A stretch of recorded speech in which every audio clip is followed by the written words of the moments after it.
Setoran awal adalah dana 25 juta yang disetorkan oleh calon jamaah haji ke bank penerima setoran BPS Biaya Haji. BPS selalu berbentuk bank syariah, teman-teman. Kemudian, bukti setoran tersebut dibawa calon jamaah ke kantor Kementerian Agama untuk diproses, kemudian didaftarkan, lalu keluarlah nomor porsi. Saat sang calon jamaah sudah memiliki nomor porsi, maka dia sudah masuk ke dalam antrian calon jamaah haji dan tinggal menunggu waktu pemberangkatan. Nah, teman-teman, setelah 25 juta itu disetor ke rekening pemerintah, apakah dana tersebut diam? Tentu tidak. Sejak beberapa tahun yang lalu, Indonesia sudah memiliki satu badan khusus yang bernama BPKH, Badan Pengelola Keuangan Haji, yang salah satu tugasnya, dia mengelola seluruh setoran awal biaya haji calon jamaah untuk kemudian diinvestasikan ke dalam berbagai macam bentuk kegiatan atau instrumen investasi yang minim risiko tetapi menghasilkan. Dan dari hasil investasi itulah ada nilai manfaat yang dibagikan kepada setiap calon jamaah haji, baik yang sedang antri maupun yang akan berangkat.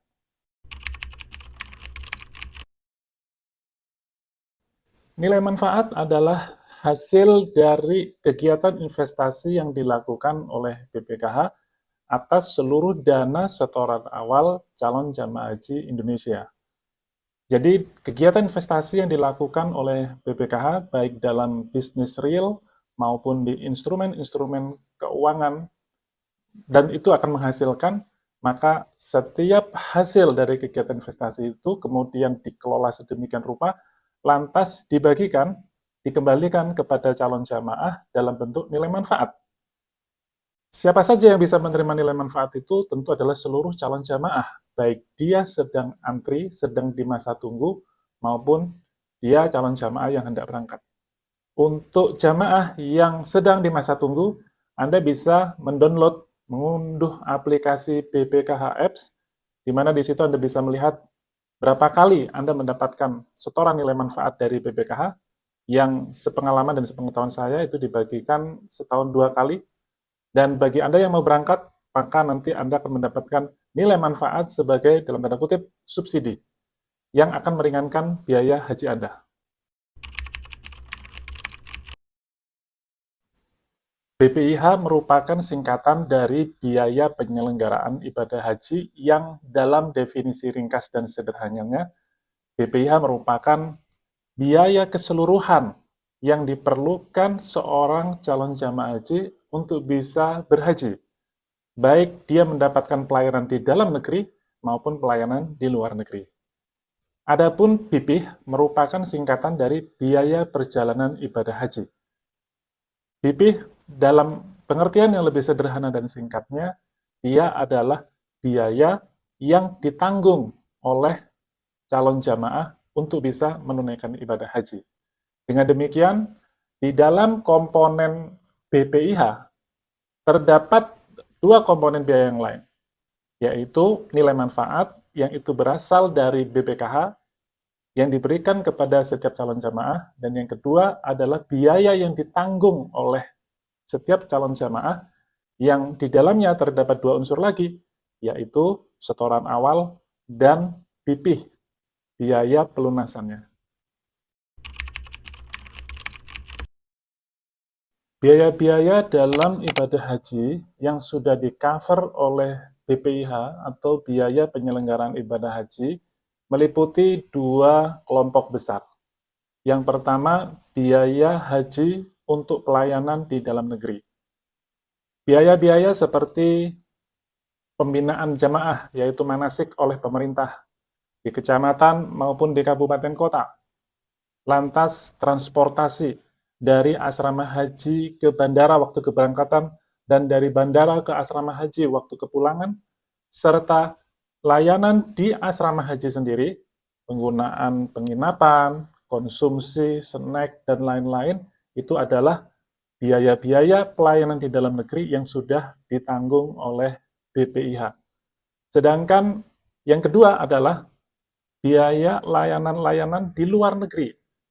Dan ini yang memakan biaya yang paling besar.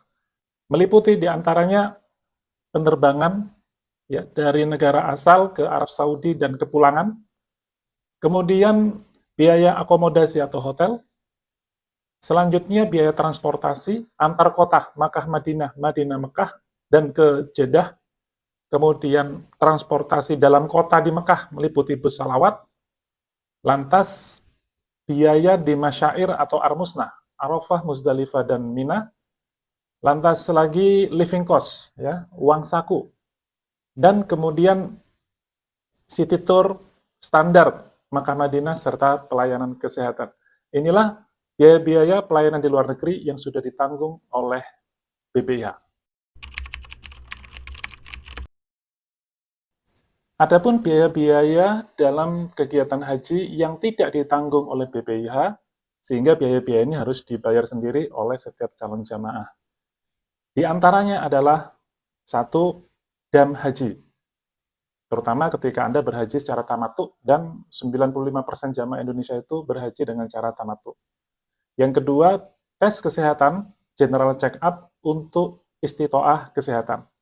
Yang ketiga adalah pembuatan paspor bagi Anda yang belum ya, memiliki paspor, dan yang berikutnya adalah transportasi dari daerah asal ke asrama haji, dan nanti kepulangan dari asrama haji ke daerah asal. Yang ini secara undang-undang sejatinya menjadi kewajiban pemerintah daerah masing-masing. Ada banyak yang bertanya-tanya, mengapa biaya pelunasan atau BP ya, dari setiap calon jamaah haji itu berbeda-beda. Nah, teman-teman, memang biaya pelunasan atau BP setiap calon jamaah haji di setiap embarkasi itu berbeda-beda. Di Indonesia ada 14 embarkasi pemberangkatan haji. Dan biaya pelunasan di 14 embarkasi ini tidak ada yang sama. Lantas apa yang membuat biaya pelunasan itu berbeda? Salah satu yang paling besar penyebab biaya pelunasan tiap embarkasi itu berbeda adalah komponen penerbangan. Sebagai ilustrasi, Anda yang berangkat dari embarkasi Aceh pasti lebih murah dari Anda yang akan berangkat dari embarkasi Surabaya misalnya. Mengapa demikian? Karena posisi Aceh lebih dekat dengan Madinah atau Jeddah daripada Surabaya yang posisinya lebih ke timur lagi, yang pastinya dia lebih jauh daripada Aceh untuk bisa ke Madinah atau Jeddah. Dan di situ pasti ada komponen biaya bahan bakar. Yang kedua, masih seputar penerbangannya juga, ada beberapa bandara di Indonesia itu yang tidak bisa didarati pesawat yang super besar, seperti Boeing 777 misalnya. Ada beberapa bandara embarkasi yang spesifikasi landasannya tidak bisa didarati oleh pesawat jenis Boeing 777. Dan dia hanya bisa didarati pesawat yang sedikit lebih kecil, yaitu Airbus 330. Misalnya, jamaah yang ada di Palembang, ya, kemudian di Surabaya, ini beberapa bandara yang spesifikasi bandaranya dia tidak bisa didarati Boeing 777.